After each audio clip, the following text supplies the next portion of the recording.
In this video, I'm going to talk about training for connective tissue load tolerance.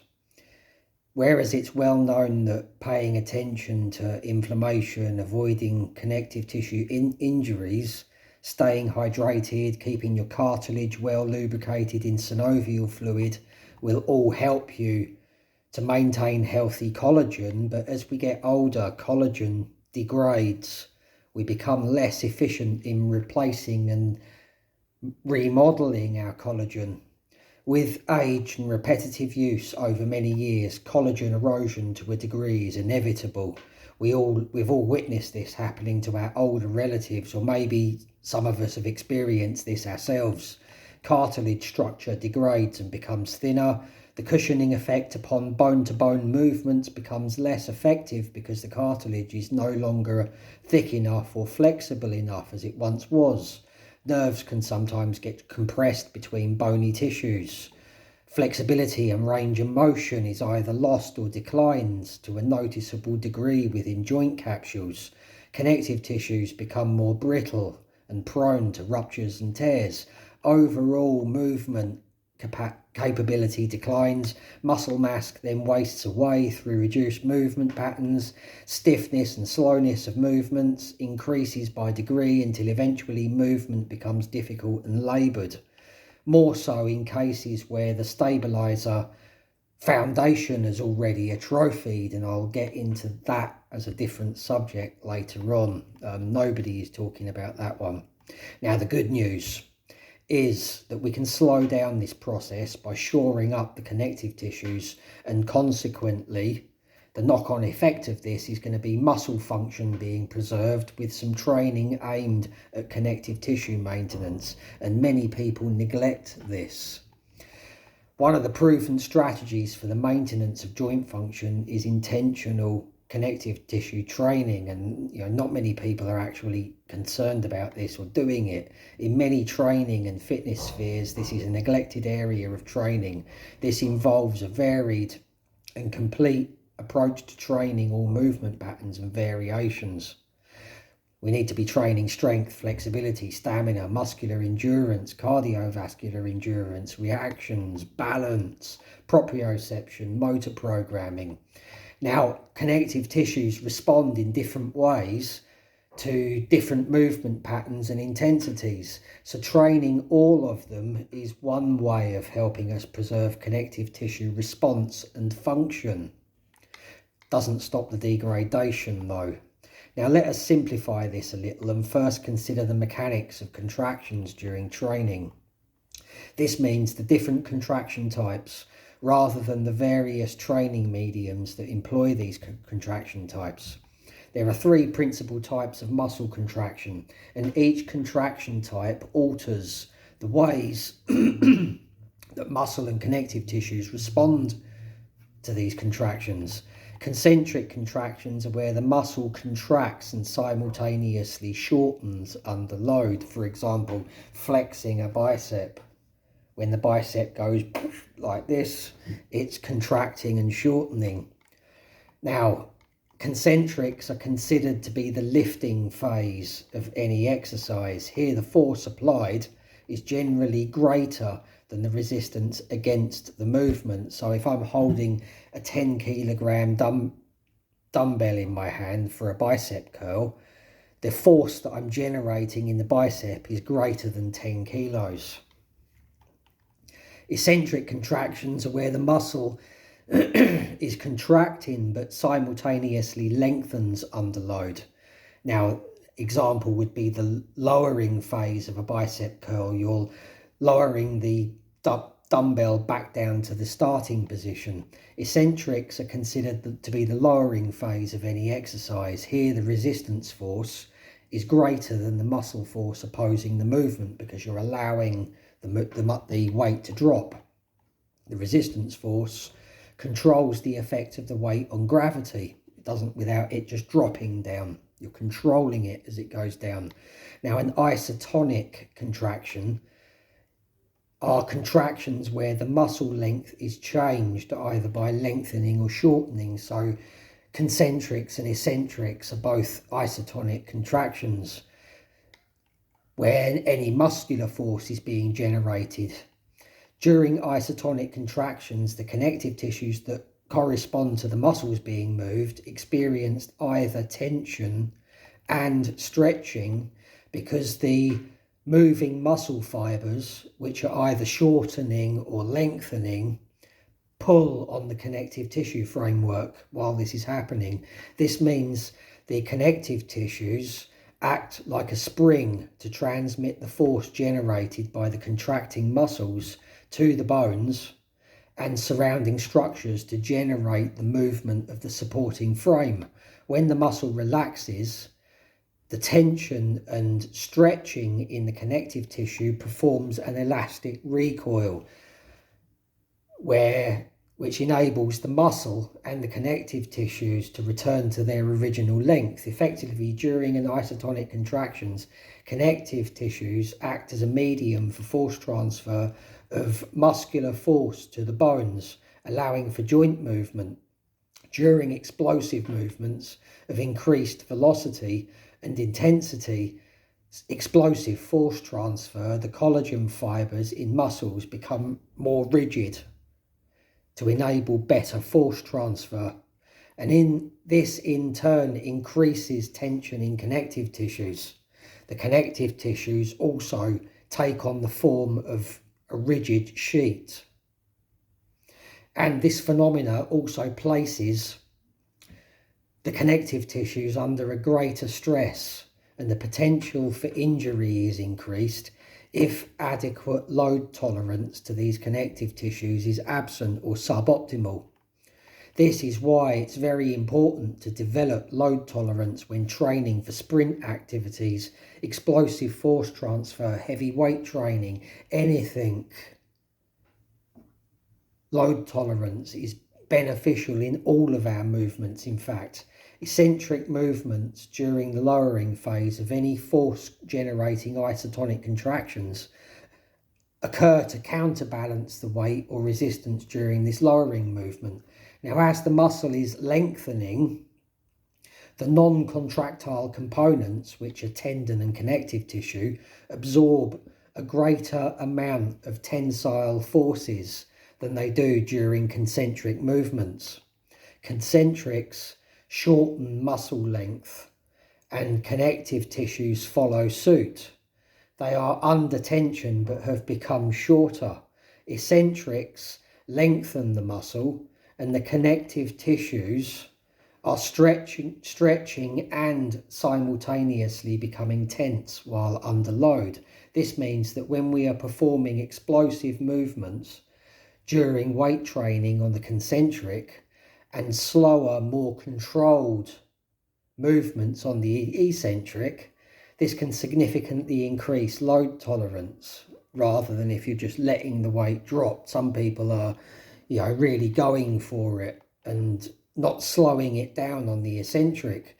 Now, increased load tolerance reduces injury risk and ultimately helps in the preservation of joint function, because performing the eccentric with an equally explosive force and with equal tempo, it's more likely to result in a rupture or tear to connective tissues than is the case with an explosive contraction. Slow, controlled eccentric movement emphasizes the slowing down of the lowering phase of any exercise to challenge the muscle's ability to lengthen while under load.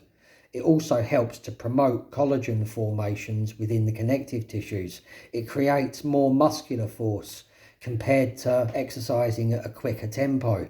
It also produces increases in muscle fibre length and has the potential for increasing flexibility and helping to prevent muscle shortening, which can result in muscular imbalances such as the strength lengthening imbalance. Now, we've all seen bodybuilders who are strong, but they're only able to, say, bicep curl through a ridiculously short range of motion. This is the strength lengthening muscular imbalance.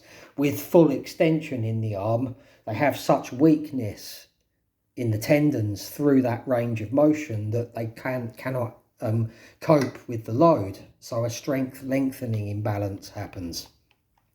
Now, an isometric contraction is when there is force generation taking place within muscles and connective tissues, but without muscular length being altered. A simple example would be pushing against a wall.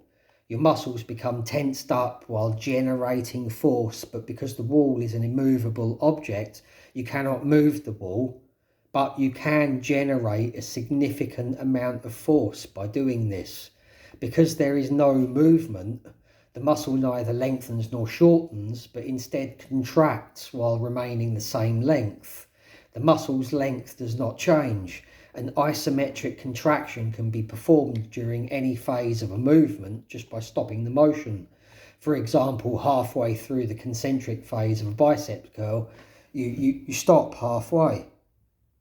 That makes an isometric contraction. You've stopped under load. Exercises such as the plank, wall sits, horse stance are all examples of isometric contractions.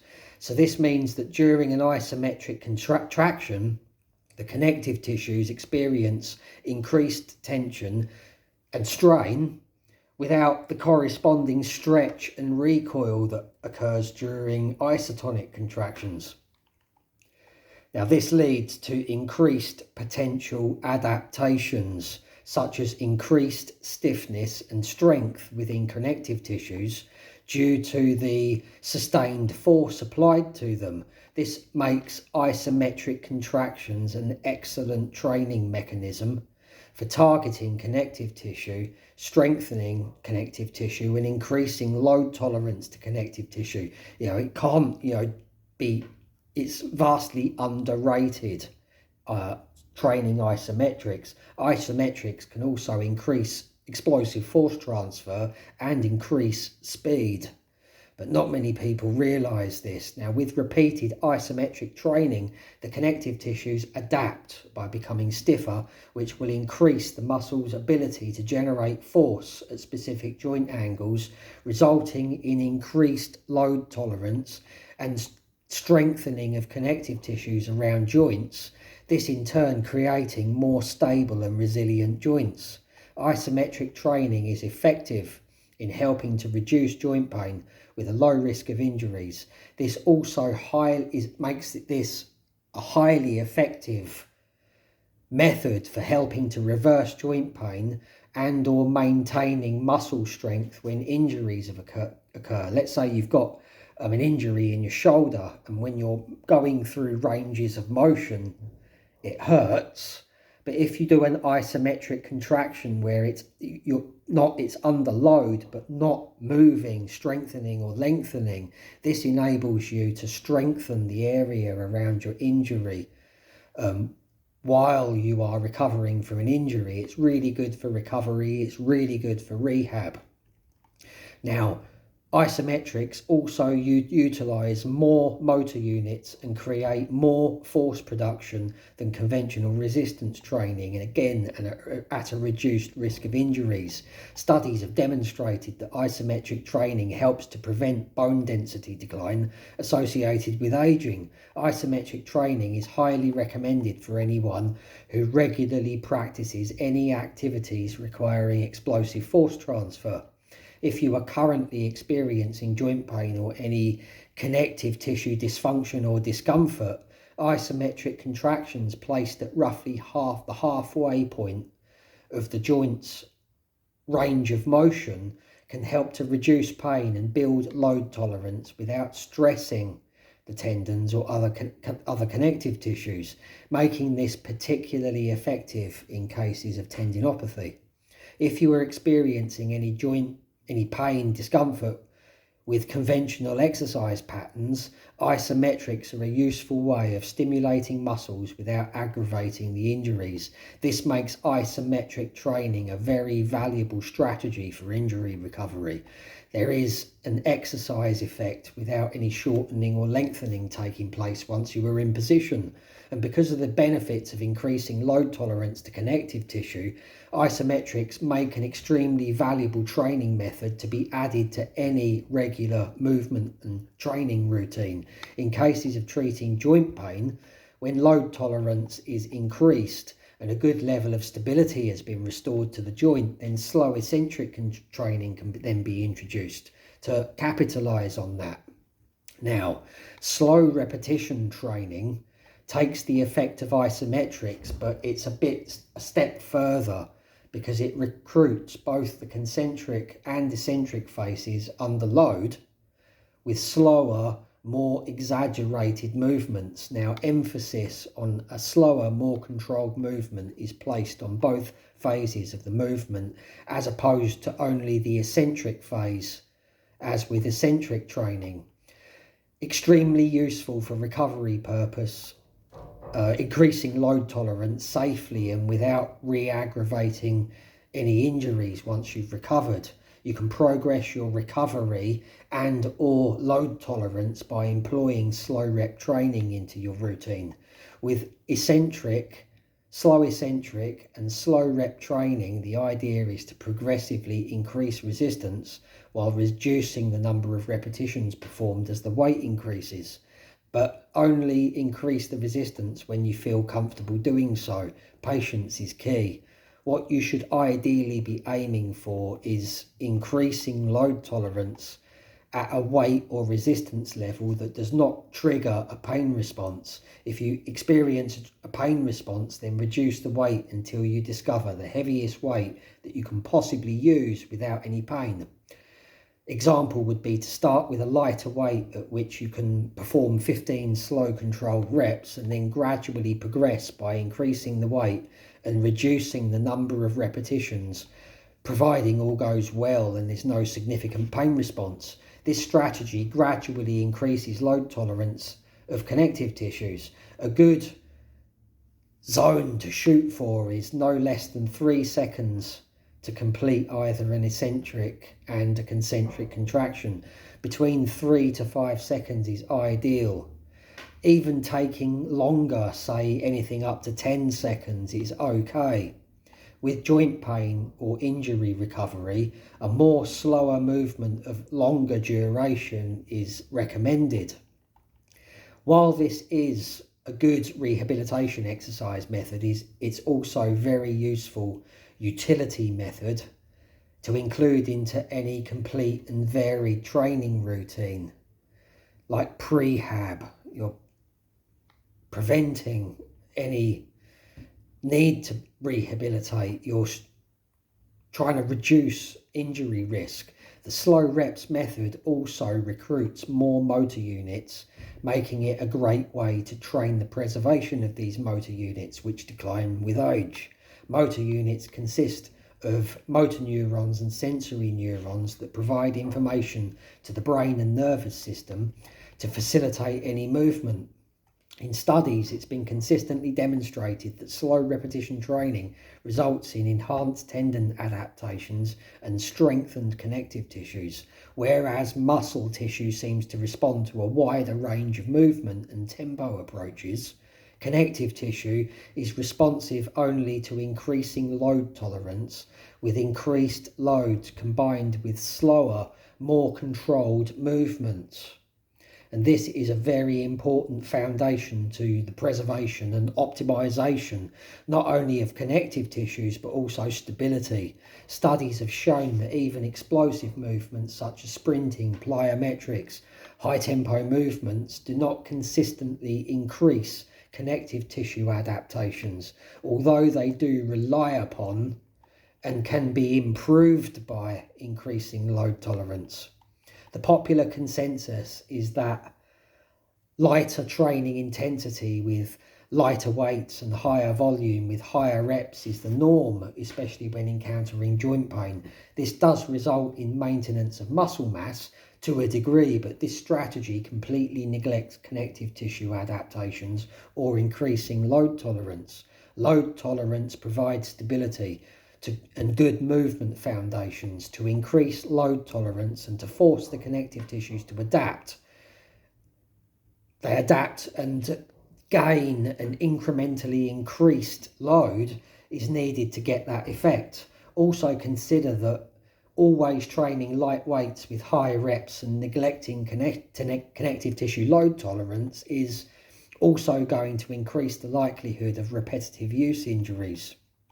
Another benefit to slow reps, slow eccentrics and isometric training is that these methods also help to form optimal collagen fibres within connective tissues, healthy collagen structures from a cross-linked pattern which provide a more durable structure for functional movements. It's worth mentioning that there are many critics of slow rep training because it neglects explosive power and sprint effect. All know that doesn't train your fast motor units. It also does neglect fast twitch muscle fibres, which are another consideration for the preservation and movement potential.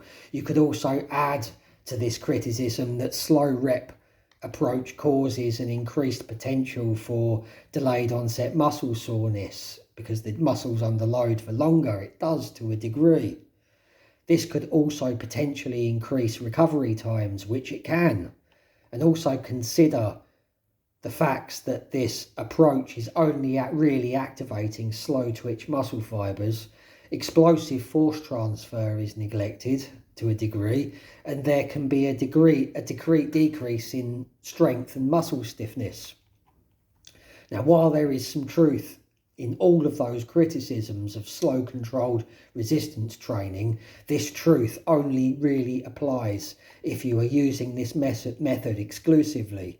It should certainly never be ignored in cases of injury or joint pain. Yes, to perform reps with good form, taking 3 to 5 seconds on the concentric and eccentric phases does mean that you will be using a slightly lighter weight to maintain good form, but the connective tissue adaptations and increased load tolerance will ultimately result in strength gains over time. But although this method is effective, it should not be used all of the time.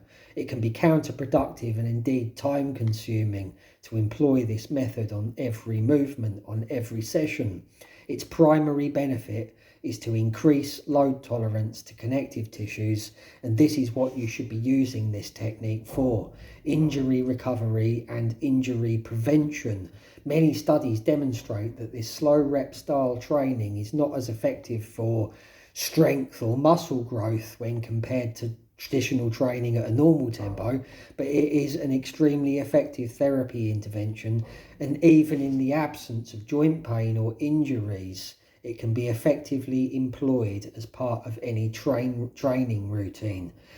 Increased tendon load tolerance and connective tissue load tolerance results in enhanced physical performance across the board. The benefits of improved load tolerance to connective tissues and injury prevention cannot be disputed. After all, tears and ruptures to tendons and ligaments are extremely common injuries in sports people, athletes, weight trainers, etc.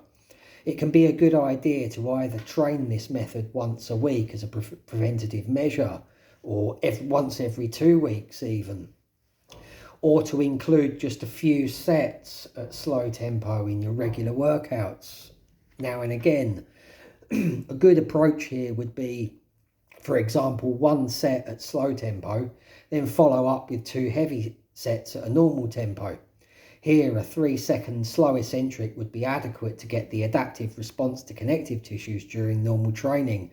Slow reps with a slower concentric and eccentric contraction can also be reserved for times when you are looking to increase connective tissue load tolerance to prepare for strength gains or for connective tissue recovery. Now, many people with progressive overload, they're eager to increase the weight. Muscles adapt a lot faster, but connective tissues don't, and these people do not allow time for their connective tissues to catch up to the increased demands in weight, and it's just an injury waiting to happen. Controlling the eccentric paired with explosive concentric movements is very beneficial for muscle performance as well. Explosive movements such as jumping, sprinting, squatting with fast tempo, changing movement directions quickly in, for example, rugby players, American football players, explosive push-ups, punching and kicking in combat sports, all train your muscles to lengthen safely and contract explosively with force. And explosive movements are vastly superior for activating fast twitch muscle fibers. So if you neglect this to train slow tempo movements all of the time, then this can have a negative effect. It's a matter of balance. Loss of fast twitch fibers does contribute towards movement decline in older age to a degree. Movements become slower because fast twitch fibers have been neglected, but fast twitch fibers will also drop off a cliff if you do not have the tendon load tolerance to support them, because you will become injured. You should aim to include a variety of movement tempos in your training routine at all ages.